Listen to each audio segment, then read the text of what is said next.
ಹಾಗಲಕಾಯಿ ಪಲ್ಯ ಅಂದರೆ ಕೈ ಎನ್ನೋರಿಗೆ ಇವತ್ತು ರುಚಿ ರುಚಿಯಾಗಿ ನಮ್ಮ ಉತ್ತರ ಕರ್ನಾಟಕ ಶೈಲಿಯಲ್ಲಿ ಯಾವ ರೀತಿ ಹಾಗಲಕಾಯಿ ಪಲ್ಯ ಮಾಡೋದು ಅಂತ ಹೇಳ್ತಾ ಇದ್ದೀನಿ. ನಮಸ್ಕಾರ ವೀಕ್ಷಕರೇ, ನಾನು ರಶ್ಮಿ ಕಿಚನ್ ಟಿವಿಗೆ ಸ್ವಾಗತ.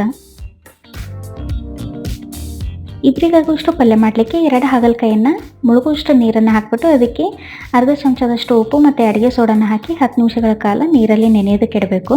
ಹಾಗಲಕಾಯಿ ಮೇಲ್ಗಡೆ ಮುಳ್ಳಿನ ರೀತಿ ಇರೋದ್ರಿಂದ ಕ್ಲೀನ್ ಮಾಡಲಿಕ್ಕೆ ಕಷ್ಟ ಆಗುತ್ತೆ. ಏನಾದರೂ ಕಸ ಮತ್ತು ಪೆಸ್ಟಿಸೈಡ್ಸ್ ಇದ್ದರೆ ಈ ರೀತಿ ನೀರಲ್ಲಿ ಉಪ್ಪು ಮತ್ತು ಅಡುಗೆ ಸೋಡನ್ನು ಹಾಕಿಬಿಟ್ಟು ಕ್ಲೀನ್ ಮಾಡೋದ್ರಿಂದ ಹಾಗಲಕಾಯಿ ಚೆನ್ನಾಗಿ ನೀಟಾಗಿ ತೊಳ್ಕೊಳ್ಬೋದು. ಇವಾಗ ಒಂದು ನಿಂಬೆಹಣ್ಣಿನ ಗಾತ್ರದಷ್ಟು ಹುಣಸೆ ಹಣ್ಣನ್ನು ಒಂದ್ಸಲ ನೀರಲ್ಲಿ ಚೆನ್ನಾಗಿ ತೊಳೆದ್ಬಿಟ್ಟು ಅದನ್ನು ನೀರಲ್ಲಿ ನೆನೆ ಇಡಬೇಕು. ಹಾಗಲಕಾಯಿ ಕಹಿ ಇರೋದ್ರಿಂದ ಸ್ವಲ್ಪ ಹುಳಿನೂ ಕೂಡ ಜಾಸ್ತಿನೇ ಬೇಕಾಗುತ್ತೆ. ಅದಕ್ಕೆ ಸ್ವಲ್ಪ ಹುಣಸೆ ಹಣ್ಣನ್ನು ಜಾಸ್ತಿನೇ ನೆನೆ ಇಟ್ಕೊಳ್ಬೇಕು. 10 ನಿಮಿಷದ ನಂತರ ಹಾಗಲಕಾಯಿ ಮೇಲಿರೋ ಕಸ ಎಲ್ಲ ಹೊರಟೋಗಿರುತ್ತೆ. ಒಂದ್ಸಲ ಹಾಗಲಕಾಯಿನ ಚೆನ್ನಾಗಿ ತೊಳ್ಕೊಳ್ಬೇಕು.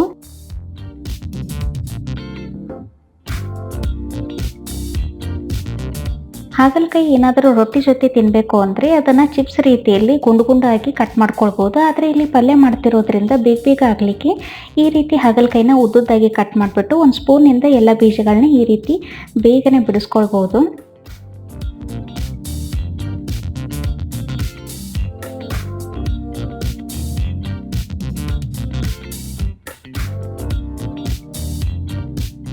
ಹಾಗಲಕಾಯಿ ಪಲ್ಯ ಮಾಡಲಿಕ್ಕೆ ಈ ರೀತಿ ಕಟ್ ಮಾಡಿದರೆ ಸಾಕು. ಈ ರೀತಿ ಗುಂಡದಾಗಿ ಹೋಳಿರ್ತಕ್ಕಂಥ ಹಾಗಲಕಾಯಿನ ಒಂದು ಪಾತ್ರೆ ಹಾಕಿಬಿಟ್ಟು ಅದಕ್ಕೆ ಒಂದು ಸ್ವಲ್ಪ ಉಪ್ಪನ್ನು ಹಾಕಿ ಒಂದ್ಸಲ ಚೆನ್ನಾಗಿ ಮಿಕ್ಸ್ ಮಾಡಿ ಇದನ್ನು ಅರ್ಧ ಗಂಟೆಗಳ ಕಾಲ ನೆನೆಯೋದಕ್ಕೆ ಬಿಡಬೇಕು. ಹಾಗಲಕಾಯಿನ ಉಪ್ಪಿನೊಂದಿಗೆ ಮಿಕ್ಸ್ ಮಾಡೋದ್ರಿಂದ ಅದರಲ್ಲಿರೋ ನೀರಿನ ಅಂಶ ಎಲ್ಲ ಬಿಟ್ಕೊಂಡ್ಬಿಟ್ಟು ಕೈ ಅಂಶ ಕಡಿಮೆ ಆಗುತ್ತೆ. ಅದಕ್ಕೆ ಅರ್ಧ ಗಂಟೆಗಳ ಕಾಲ ಹಾಗಲಕಾಯಿನ ನೆನೆಯೋದಕ್ಕೆ ಬಿಡಬೇಕು. ಒಂದು ಮೀಡಿಯಂ ಸೈಜದ ಈರುಳ್ಳಿನ ಗುಂಡದಾಗಿ ಕಟ್ ಮಾಡ್ಕೊಳ್ಬೇಕಾಗತ್ತೆ. ಈರುಳ್ಳಿನ ಜಾಸ್ತಿ ಇಷ್ಟಪಡೋರು ಇನ್ನೊಂದು ಸ್ವಲ್ಪ ಈರುಳ್ಳಿನ ಹಾಕೊಳ್ಬೋದು. ಸಣ್ಣದಾಗಿ ಕೊತ್ತಂಬರಿ ಸೊಪ್ಪನ್ನು ಕೂಡ ಹೆಚ್ಚಿಟ್ಕೊಳ್ಬೇಕು. ಇವಾಗ ಅರ್ಧ ಗಂಟೆ ನಂತರ ಹಾಗಲಕಾಯಿ ಚೆನ್ನಾಗಿ ಕೈ ಎಲ್ಲ ಬಿಟ್ಕೊಂಡ್ಬಿಟ್ಟು ನೀರಿನ ಅಂಶ ಎಲ್ಲ ಬಿಟ್ಕೊಂಡಿರುತ್ತೆ. ಇದನ್ನು 1-2 ಸಲ ನೀರಲ್ಲಿ ಚೆನ್ನಾಗಿ ತೊಳಿಬೇಕಾಗತ್ತೆ. ಯಾಕಂದರೆ ಹಾಗಲಕಾಯಿ ಎಲ್ಲ ಕೈ ಬಿಟ್ಕೊಂಡಿರುತ್ತಲ್ಲ ಅದೆಲ್ಲ ಹೋಗ್ಬಿಡುತ್ತೆ. ಈ ರೀತಿ ತೊಳೆಯೋದ್ರಿಂದ ಹಾಗಲಕಾಯಿ ಪಲ್ಯ ಜಾಸ್ತಿ ಕಹಿ ಆಗೋದಿಲ್ಲ.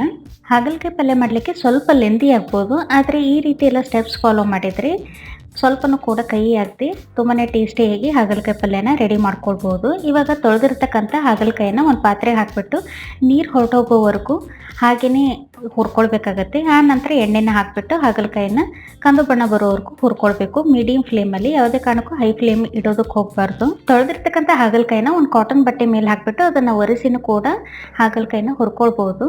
ಆದರೆ ಈ ರೀತಿ ಮಾಡೋದ್ರಿಂದ ಬೇಗ ಆಗ್ಬಿಡತ್ತೆ. ಇವಾಗ 1-2 ಚಮಚದಷ್ಟು ಎಣ್ಣೆನ ಹಾಕ್ಬಿಟ್ಟು ಹಾಗಲಕಾಯಿನ ಹುರ್ಕೊಳ್ತಾ ಇದ್ದೀನಿ. ಇಷ್ಟು ಹುರಿದ್ರೆ ಸಾಕು. ಇವಾಗ ಹುರಿದಿರ್ತಕ್ಕಂಥ ಹಾಗಲಕಾಯಿನ ಒಂದು ಪ್ಲೇಟಿಗೆ ತೆಗಿತಾ ಇದ್ದೀನಿ.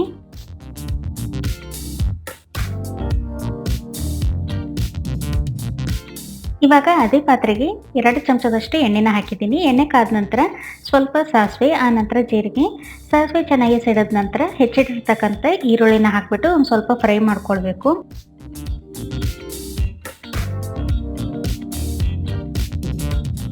ಇದಕ್ಕೆ ಒಂದು ಸ್ವಲ್ಪ ಕರಿಬೇವಿನ ಎಲೆ, ಆ ನಂತರ ಈ ಹುರಿದಿರ್ತಕ್ಕಂಥ ಹಾಗಲಕಾಯಿನ ಹಾಕಿಬಿಟ್ಟು ಒಂದು ಸಲ ಚೆನ್ನಾಗಿ ಮಿಕ್ಸ್ ಮಾಡಬೇಕು. ಇದಕ್ಕೆ ಇವಾಗ ರುಚಿಗೆ ತಕ್ಕಷ್ಟು ಉಪ್ಪು, 1 ಚಮಚದಷ್ಟು ಅಚ್ಕಾರದ ಪುಡಿ, 1 ಚಮಚದಷ್ಟು ಉತ್ತರ ಕರ್ನಾಟಕ ಮಸಾಲೆ ಖಾರ, ಹಾಗೆ ಸ್ವಲ್ಪ ಅರಿಶಿನ ಪುಡಿ, 2 ಚಮಚದಷ್ಟು ಹುರಿದಿರ್ತಕ್ಕಂಥ ಶೇಂಗಾ ಪುಡಿ, ಹಾಗೆ 1 ಚಮಚದಷ್ಟು ಹುರಿದಿರ್ತಕ್ಕಂಥ ಕಾರೆಳ್ಳು ಅಥವಾ ಗುರೆಳ್ಳು ಅಥವಾ ಹುಚ್ಚೆಳ್ಳಿನ ಪುಡಿ, ಹಾಗೆ ನೆನೆಸಿರ್ತಕ್ಕಂಥ ಹುಣಸೆ ಹಣ್ಣಿನ ಹುಳಿನ ಹಾಕಿಬಿಟ್ಟು ಒಂದ್ಸಲ ಚೆನ್ನಾಗಿ ಮಿಕ್ಸ್ ಮಾಡಬೇಕು.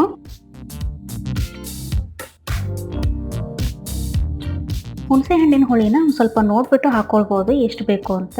ಇದಕ್ಕೆ 2 ಚಮಚದಷ್ಟು ಬೆಲ್ಲದ ಪುಡಿನ ಹಾಕ್ತಾ ಇದ್ದೀನಿ. ಸ್ವಲ್ಪ ಸ್ವೀಟ್ ಜಾಸ್ತಿ ಬೇಕು ಅಂದರೆ ಇನ್ನೊಂದು ಸ್ವಲ್ಪ ಬೆಲ್ಲದ ಪುಡಿನ ಜಾಸ್ತಿ ಹಾಕ್ಕೊಳ್ಬೋದು. ಹಾಗಲಕಾಯಿ ಸ್ವಲ್ಪ ಕ್ರಂಚಿಯಾಗಿ ಹಾಗೆ ಪಲ್ಯ ಡ್ರೈ ಆಗಬೇಕು ಅಂದರೆ ಈ ಸ್ಟೇಜಲ್ಲಿ ಪಲ್ಯನ ತೆಗೆದು ಬಿಡ್ಬೋದು. ಇಲ್ಲ ಸ್ವಲ್ಪ ಹಾಗಲಕಾಯಿ ಸಾಫ್ಟಾಗಿ ಬೆಂದಿರಲಿ ಅಂದರೆ ಮೇಲ್ಗಡೆ ಒಂದು ಸ್ವಲ್ಪ ನೀರನ್ನು ಹಾಕ್ಕೊಂಡ್ಬಿಟ್ಟು ಮೇಲ್ಗಡೆ ಒಂದು ಮುಚ್ಚಳನ ಮುಚ್ಚಿ ಒಂದು 5 ನಿಮಿಷ ಸಣ್ಣ ಉರಿಯಲ್ಲಿ ಪಲ್ಯನ ಬೇಯಿಸಬೇಕಾಗತ್ತೆ. ಇವಾಗ ಹಾಗಲಕಾಯಿ ಚೆನ್ನಾಗಿ ಸಾಫ್ಟಾಗಿ ಬೆಂದಿದೆ. ಸ್ವಲ್ಪ ಗ್ರೇವಿ ರೀತಿಯಲ್ಲಿ ಬೇಕು ಅಂದರೆ ಇನ್ನೊಂದು ಸ್ವಲ್ಪ ನೀರನ್ನು ಹಾಕ್ಕೊಂಡ್ಬಿಟ್ಟು ಪಲ್ಯನ ಲೂಸಾಗಿ ಮಾಡ್ಕೊಳ್ಬೋದು. ಇಲ್ಲ ಸ್ಟಿರ್ ಫ್ರೈ ರೀತಿಯಲ್ಲಿ ಡ್ರೈ ಬೇಕು ಅಂದರೆ ಕಂಪ್ಲೀಟಾಗಿ ನೀರು ಹೋಗೋವರೆಗೂ ಪಲ್ಯನ ಬೇಯಿಸ್ಕೊಳ್ಬೇಕಾಗತ್ತೆ. ಮೇಲ್ಗಡೆ ಸಣ್ಣದಾಗಿ ಕಟ್ ಮಾಡಿರ್ತಕ್ಕಂಥ ಕೊತ್ತಂಬರಿ ಸೊಪ್ಪು ಹಾಕಿದರೆ ನಮ್ಮ ಉತ್ತರ ಕರ್ನಾಟಕ ಶೈಲಿಯ ರುಚಿಯಾದ ಹಾಗಲಕಾಯಿ ಪಲ್ಯ ರೆಡಿಯಾಗಿರುತ್ತೆ. ಇದನ್ನು ಜೋಳದ ರೊಟ್ಟಿ, ಚಪಾತಿ ಇಲ್ಲಾಂದರೆ ಅನ್ನ ಸಾಂಬಾರು ಜೊತೆನೂ ಸೈಡ್ ಡಿಶ್ ಆಗಿ ತಿನ್ಬೋದು. ಇವತ್ತಿನ ರೆಸಿಪಿ ನಿಮಗೆ ಇಷ್ಟ ಆಗಿದ್ರೆ ವಿಡಿಯೋನ ಲೈಕ್, ಶೇರ್, ಕಾಮೆಂಟ್ ಹಾಗೂ ನನ್ನ ಚಾನಲ್ನ ಸಬ್ಸ್ಕ್ರೈಬ್ ಆಗೋದನ್ನು ಮರಿಬೇಡಿ. Thank you.